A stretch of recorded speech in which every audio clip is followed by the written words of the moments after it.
that's a good one. In today's day and age, we watch our movies and our entertainment vastly different than we once did. Take, for instance, we now have DVD, Blu-ray, 4K, digital, and multiple streaming services. Sadly, those streaming services have taken over as the number one form of home entertainment. But for some of us out there, we still long for, collect, watch, and enjoy a certain form of analog media. So come along and discover why we still love VHS.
Fascinating. I guess the reason that I still love VHS, well, I guess there's a few reasons. One, I grew up next to an old mom and pop video store. It went out of business in the 90s, so it never survived long enough to make that move into DVD. So all of my childhood memories with that old video store, all the tapes that I rented, all the movies that I saw for the first time, Return of the Living Dead, Amityville, Andy Sedaris movies, The Dallas Connection, kids movies, The Last Unicorn, the Gumby movie. There's so many movies that I remember renting from that particular video store. Monster Squad, that was a very important one that came out of that video store that really shaped who I would be in the future as a movie fan, as a horror fan, and as a VHS collector. All my memories of that video store are so forever entwined with VHS. I love VHS because it is something that is a fundamental part of my development into the person that I am today. Growing up as a kid, there were VHSs everywhere. Not just at stores for VHSs, but you go to the grocery store, you go to the gas station, everybody was renting these things. The rise of VHS in the late 1970s, early 1980s gave rise to an entirely new market that needed material, and to service that, they ended up having to go to smaller films, which in turn made more money. And because of that, they started looking for smaller films, yet again, to continue this cycle, and it meant that films that a lot of us never would have been able to see ended up making its way into video stores and grocery stores and gas stations and anywhere else that they could squeeze in a video section to get that little bit of extra cash for their business. I've been collecting VHS for about 5 years now, but that is not the genesis of my love for VHS. For that, we'd have to go back to the late 80s, early 90s, and it all really started with a love of movies. As a kid, I was just drawn to them, whether it was going to see them in the theater, or it was watching them on TV, or if it was going to the video store where my brother worked at and just picking out a stack of them to watch over the weekend. And I think that's the first ingredient for most people that love and collect VHS. And a lot of times today, nostalgia can be seen as kind of a dirty word, but I think that drives a lot of us who collect VHS. And it's a nostalgia for a specific time. A time when you would go to your local video store and you just remember seeing all these wonderful VHS covers, especially in the horror and the action section. These wonderful illustrated VHS covers. And it would just spark your imagination because they would have these amazing pictures on them where you're like, ooh, what is that movie about? I need to watch it. And most of the time, spoiler alert, what's on the cover is never seen in the movie. But it still gets you to pick it up and take it to the cashier and check it out. And I have some of those covers behind me. I clearly love VHS. When I was younger, I had a slew of them. Like, my room was just packed with them. And as I got older, I moved out on my own. I, would purge them, before I realized, my collection was very valuable to me. And then I still had a lot that survived, a lot of stragglers. And over the years, I've gradually, through the mindset of nostalgia hunting, I've been able to kind of replenish my collection, and I really enjoy them. They don't get as damaged as DVDs do. Blu-rays you can scratch a little bit, but VHSs, it's pretty difficult to mess them up unless you just leave them in the sun or you take a hammer to them. The coolest thing about VHSs, in my opinion, you can only watch a VHS correctly on a tube TV or a CRT TV. If you put them on a plasma screen or some sort of wide flat screen, 4K or whatever, they just don't look right. The motion cadence is off. The picture is kind of, I don't know, it doesn't feel right. It doesn't have the right color resolution. But if you watch it on a tube television set, the VHSs, there's like this hum. And when I was a kid, that I would pop on a tape and I'd go to sleep, and the hum helped me sleep, especially from the TV. And the player itself, it has a nice sound to it as well, all the mechanics going on. And, it's this weird kind of cyberpunk feel from the 80s, when you watched all the old Canon pictures like Cyborg and whatnot. I also think that there is a quality, a character to VHS that, not just that it's lo-fi, but there's a warmth and a distinct visual style and audio style to VHS. You get that low hiss in the background of a lot of VHS tapes, that machine hum. And I think that although there are obviously plenty of movies I would like to see like restored and get to see like a nice high quality version of the movies, I think there are plenty of movies that the best way to watch it is on an old VHS tape, preferably hooked up to an old tube TV.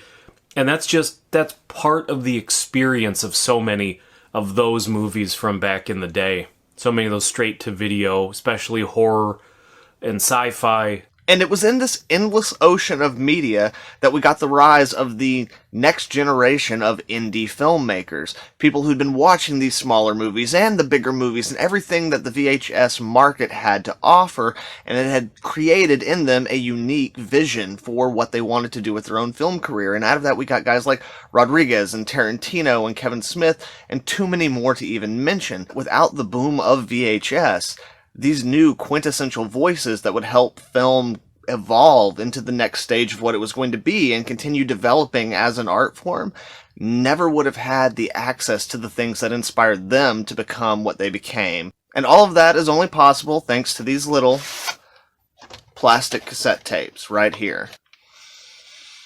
That's the good stuff. A few of the more iconic covers that I can remember that always jumped out at me in the video store are things like In the Company of Wolves, with that wolf snout coming out of the woman's mouth.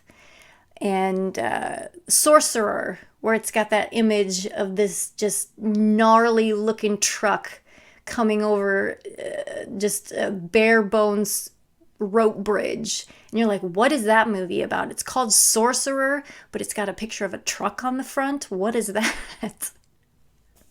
Great movie. But you would find so many incredible movies that way because they had a cover that drew you to it, so you picked it up and you took it home and you watched it. Not because it had some A-list actor in it, not because it had a big name director attached to it, not because it was a huge blockbuster summer release.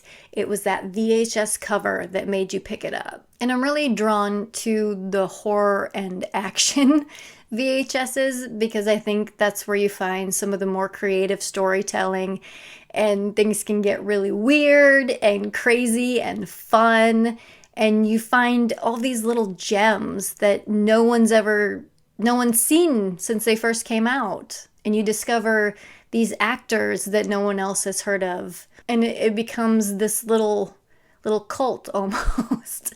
It's this little secret that you're in on. I've always loved having them, and I remember when I lost them all, I felt horrible. And I remember I had a friend. He told me, he was like, "What are you doing with all your VHSs, trading them in?"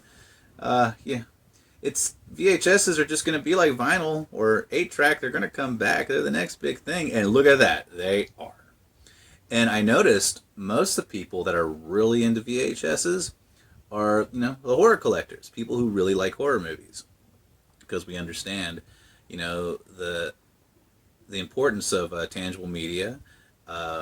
We enjoy the feel of them, the look of them, the grit, the grain. It's fun watching all these old trailers or commercial spots and promo spots that are just lost in time. And this is stuff that, there's countless hours put into all the little extras on VHSs that nobody ever got credit for. And, they're just lost in time. The older I got and the more popular they got, the cheaper they got, which meant I had access to even more of them. And, I can remember, when I was still, 10 or 11, I would start doing chores, so I was starting to get, an allowance, and I went and bought my first 3 VHS movies, and it was Tim Burton's Batman, Teenage Mutant Ninja Turtles, and Ghostbusters, because those were my 3 favorite movies growing up as a kid. And one of the things that now, again, is something that is so almost quintessential to fan culture is this idea of your collection or your fandom being part of your core identity. And that's something that really started with the VHS collection. And even before I knew that I wanted to be a filmmaker, I was kind of the movie guy. I was the guy who'd always seen the thing that you were talking about with your friends, but you couldn't remember the name of. I was the person who everyone would come to my house and be like, "What the hell is Evil Dead 2?" And I'd be like, "Are you out of your mind? What do you mean, what is Evil Dead 2? Sit down right now, we are watching this." And this obsession of mine and my collection continued to grow. I think at its height, it probably had somewhere between 500 and 600 VHSs, about 75 of the big box VHSs from back in the day. Crap load of clamshells, all that kind of stuff. I had crazy bizarre Italian giallo films, and I also had kids films from frickin' Korea and tons of anime and just anything you can imagine because I just loved all of it. Again, these are the things that set up the foundations for who I would become as a filmmaker, all the different influences that I would bring into the work that I do with the people I work with now. Unfortunately, maybe 10 years ago now, my stepfather stole my entire VHS collection and sold it, probably for drug money. And if I'm being honest, after that, I've never really focused on building back my VHS collection. It's one of those things where it was so integrally a part of who I was that its loss is something that even if somehow I managed to get all those back, it would never really replace it. And I think that, again, goes back to why VHS is so special. It's not just the nostalgia for an easier time in your life. It is this discovery of who you are through this media that was made possible at an unprecedented rate from any time that had come before it. The cinema will always have its appeal, but with VHS, you got to sit at home by yourself sometimes and just focus on this and do what these movies are supposed to do. With VHS, that was possible in a way it never had been before. and it helped a lot of us become not just like the filmmakers or the creators or the artists, but even just the people that we are in our day-to-day life. It's why culture has become what it is now, where pop culture is such an intrinsic part of everyday communication with other people. That is only possible because of the pop culture backbone set about through VHS. And there's so many movies out there that wouldn't be well known except for people renting them in the video store. They would flop in the theater, but they did gangbusters at Blockbuster. And I miss that so much. I miss going to the video store because it was such an adventure. You never knew what you were going to find or what you were going to pick out. And is that movie you watch, is it going to be there for you to rent, or did someone else already check it out? And you can go ask the cashier, you can ask the worker, hey, is this supposed to be coming back? And then they might check the box and maybe the person brought it back. They just haven't put it back on the shelf yet. And so you get really excited because it is there and you can take it home and you can watch it and enjoy it. Another thing that I really love about VHS is that I'm a very tactile person. I like to have the thing in my hands. That's why I have a lot of books. I could never do Kindle or anything like that. I must have a book so I can open it and feel it in my hands, feel the weight of it, and look at it and touch it. And there's so many different kinds. We've got big box VHS.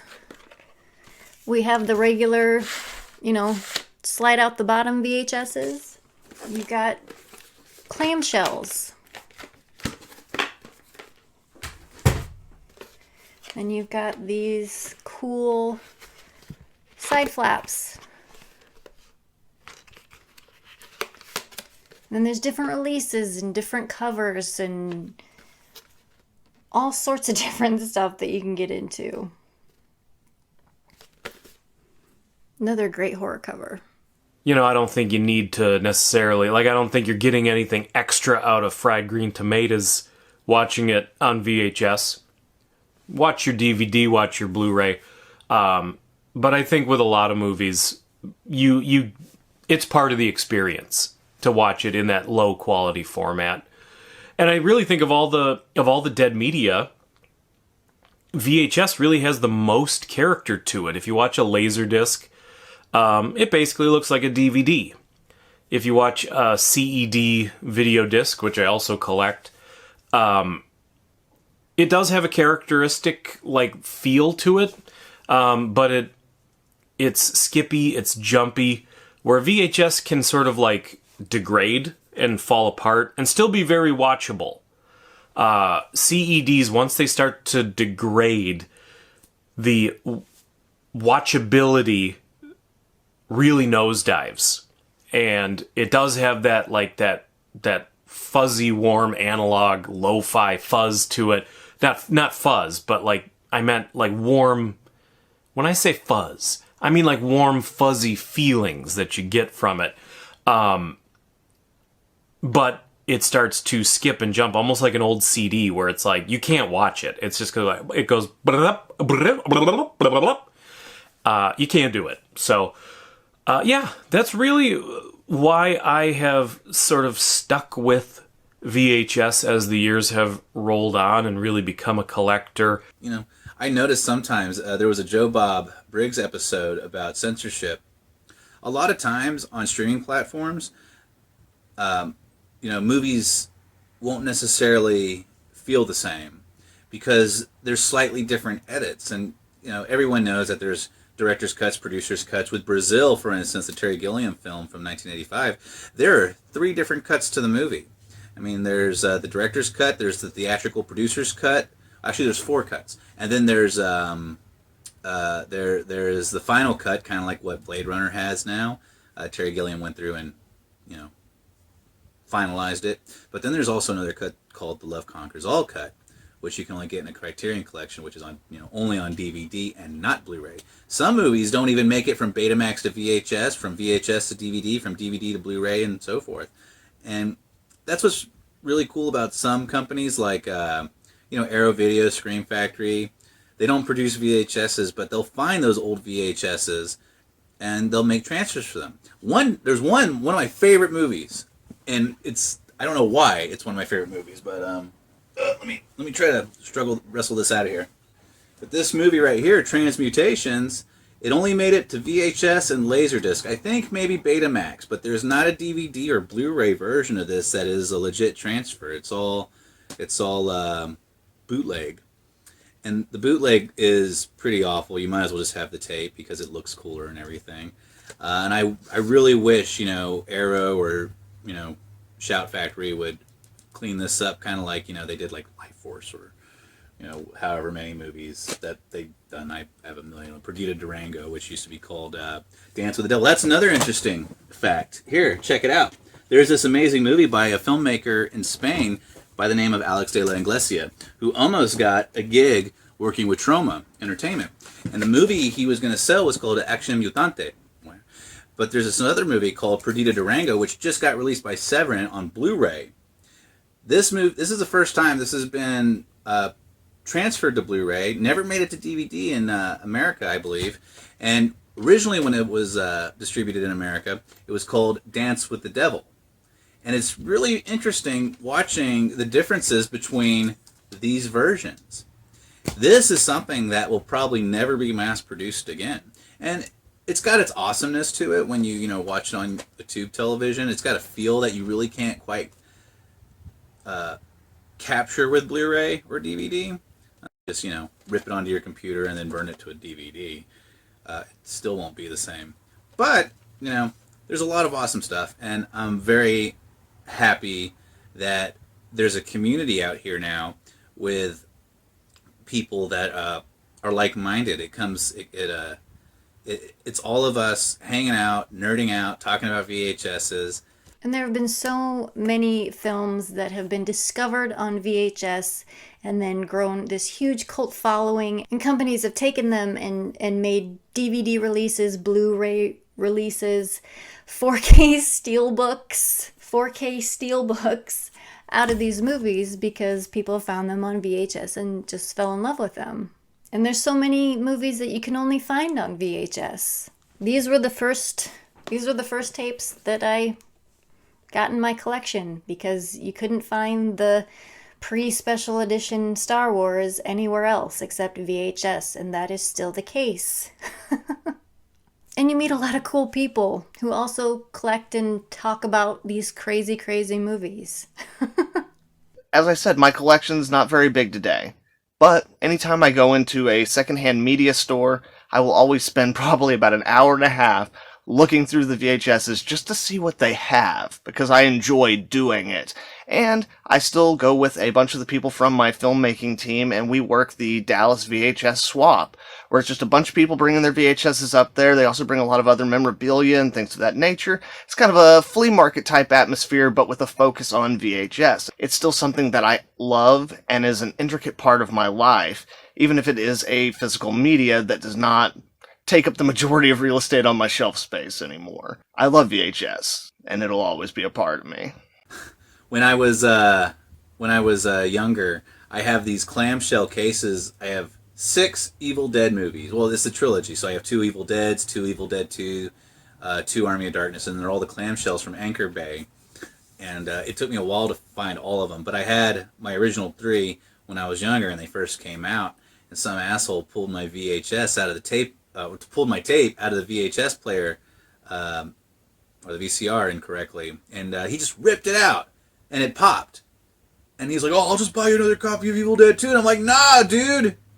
Like, this is out of print. You can't buy this clamshell anymore." He goes, "Well, just save the case. I'll buy you another tape." I'm like, "That tape won't match this case. There's stuff on this tape after the movie. It's specifically an Anchor Bay release." And he just didn't understand me. I wanted to break his nose so bad, and I was so I was so heartbroken about it because it was out of print, and it wasn't so easy at the time to just get up, go, and find another copy of this specific edition of Evil Dead 2. So I was already working at a movie theater at the time, and I was learning how to be a projectionist, and I was splicing the film reels together, and I figured, well, hey, I could just do this with a cassette tape, just smooth it out. How hard can it be? And I used the same kind of tape that you would use on celluloid, and I used it with my cassette, and it plays perfectly. And now here it is, about 15 years later, maybe, and it still works perfectly. It works beautifully. And yeah, we've all taught each other how to pull them apart, put them back together.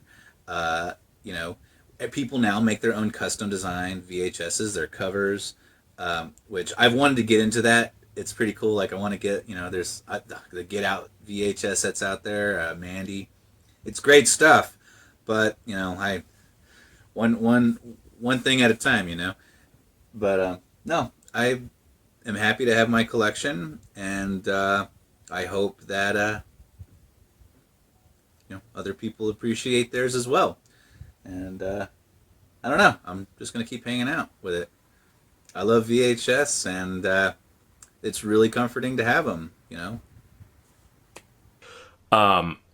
It's a format that I love and that I continue to love, and I hope I never stop collecting it. I hope I never stop loving it. Another reason I really love VHS and have such strong feelings towards them is, and this sounds kind of dumb, but it's true, is they were there for me when I really needed them. I was diagnosed with Crohn's disease as a teenager, and so I spent a lot of time sick at home, not being able to do anything, but I could still go to the video store and get a stack of VHS, and they were 99 cents and you got them for a week. So I could go and get a huge stack of VHS. It was a way for me to escape being sick, and that meant a lot to me. So for all those reasons and many, many more are why I love VHS.